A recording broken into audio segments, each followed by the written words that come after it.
Breaking up is never easy, but also sometimes it is necessary. And in fact, can sometimes open you up to a next season or chapter of life that may be even more meaningful than what you're leaving behind. Now, in this video, if you are somebody who's feeling confused or concerned or doesn't know if you're making the right decision, we're going to talk about five very important and thought provoking questions to help you get clear as to whether or not you are making the right decision.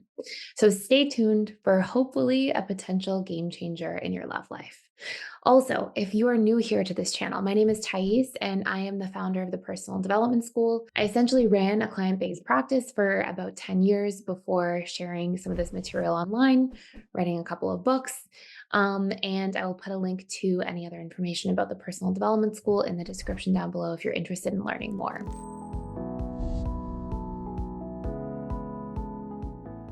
So here are five really important questions that you want to ask yourself. Question number one: is my decision from truth or from fear? This is a really powerful question to ask yourself frequently when you feel like you might be triggered by anything. It is really easy to make a fear based decision that looks something like this: I'm afraid that this person will hurt me. I don't like how strong my feelings are becoming. So I think I need to push them away before it's too late. And these are the types of thought patterns, in the very least, that more avoidant attachment styles will have. These are also usually coming from what I refer to as autopilot thought, meaning it's pre programmed. It's coming from actual fears and beliefs that people will hurt you, that relationships inevitably end badly all the time. It's impossible to have a healthy relationship. These kind of ideas that we will get imprinted with because we either had painful, unresolved past experiences or because we saw these things growing up firsthand in our childhood environment. And if we have these beliefs, we will have these autopilot forms of thought without even really consciously recognizing that we're thinking this way. And this can cause you to make fear based decisions. Truth based decisions look like this: I've communicated to try to solve for these issues we're having in the relationship. I've tried to lead by example in the relationship. No matter what I do, I don't see the things that are really upsetting me about this relationship dynamic changing. And so I'm clear that I have no choice but to leave, and that in this case is the healthy thing to do. And that's the type of conclusion you want to arrive at when you are deciding to break up. If, for example, there is, and trigger warning here, if there, God forbid, if there's any abuse in a relationship, obviously you leave immediately. But if you are in a position where you're not sure, you've been arguing a little more lately, you have fears of being hurt eventually, you're kind of feeling this knee jerk reaction to pull away, to push somebody away, that can be very emotionally fear based. And what we want to do when we're making a big decision, like to break up with somebody, especially if this is a long term relationship, not, somebody you've been dating for a couple of weeks, is you want to ask yourself, are there non-negotiables here that they're not being solved? Um, and if not, then, or if there are, then I'm very clear about my decision, right? So it's going to be important for us to really dig into that kind of concept. Question number two: is this a solvable problem? I can't tell you how many, after working a lot in client-based practice for a very long time, how many avoidant clients I would see, especially dismissive avoidants, who would say things like, I'm going to leave this relationship with somebody. And it is because um, they're too messy. And I would say something like, have you communicated to that person? Have you talked to them about that being tidy is important to you and seen if they've, made an effort and they can improve on that? And they would say, no. And I can't tell you how many things are actually quite solvable in relationships that we're not thinking are.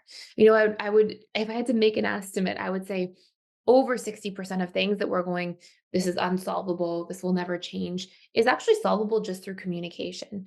But a lot of our more avoidant attachment styles, who've been conditioned to think that they can't get their needs met because in childhood their needs weren't met and they didn't know how to communicate about it, almost have this learned helplessness perspective where they believe their needs won't be met anyway, so they don't even think to communicate.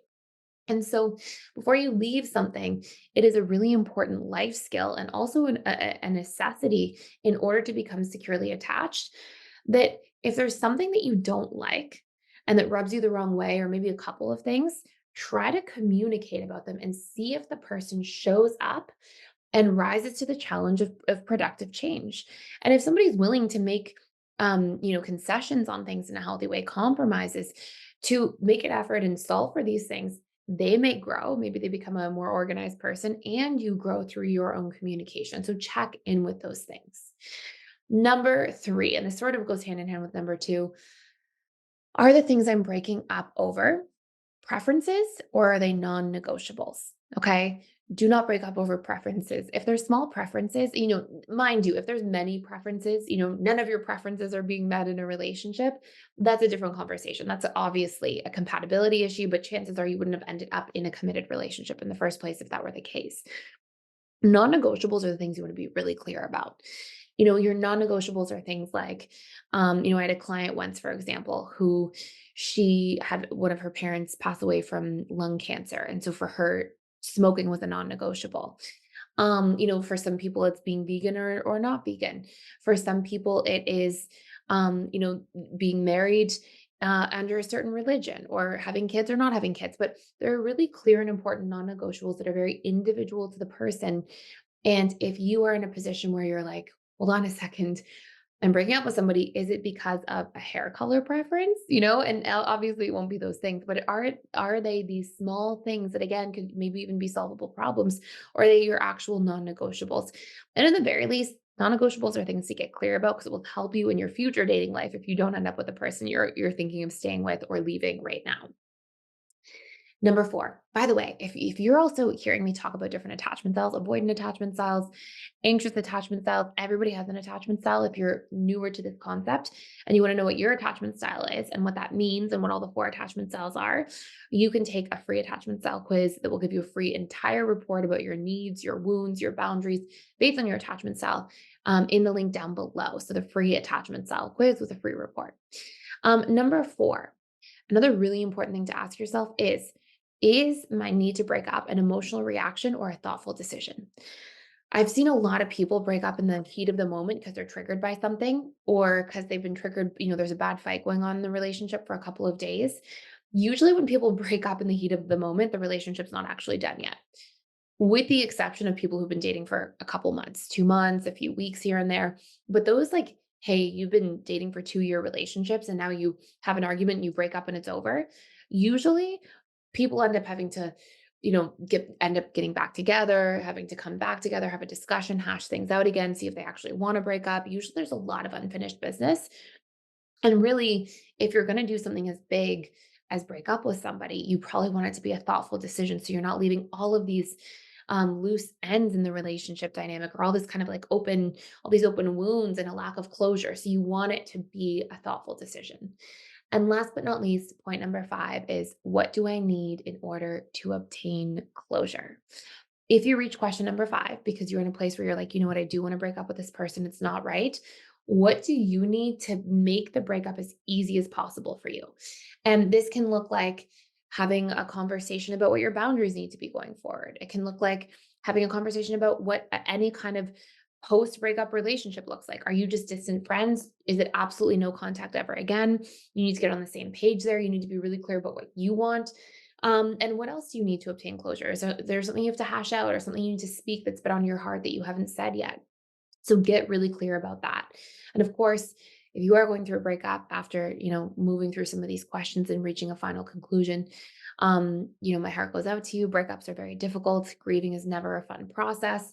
And if you want a little bit of extra support, again, totally for free, for a limited time, you can check out the How to Heal from a Breakup course. It really helps ramp up the healing process a lot more quickly by targeting the root cause of what causes grief, and helps you really close those gaps and fill those voids a lot quicker. So again, you can check that out fully for free for 7 days down below if that supports you on your journey. And that's it for today. Thank you for stopping by. Thank you for watching. Please consider liking, sharing, and subscribing if you enjoyed this video or are enjoying this channel. If you have future content recommendations or videos you want to see, I would love to hear from you. And if you have any other great breakup questions to ask yourself before considering leaving a relationship once and for all, feel free to share them in the chat as well. Thank you for watching.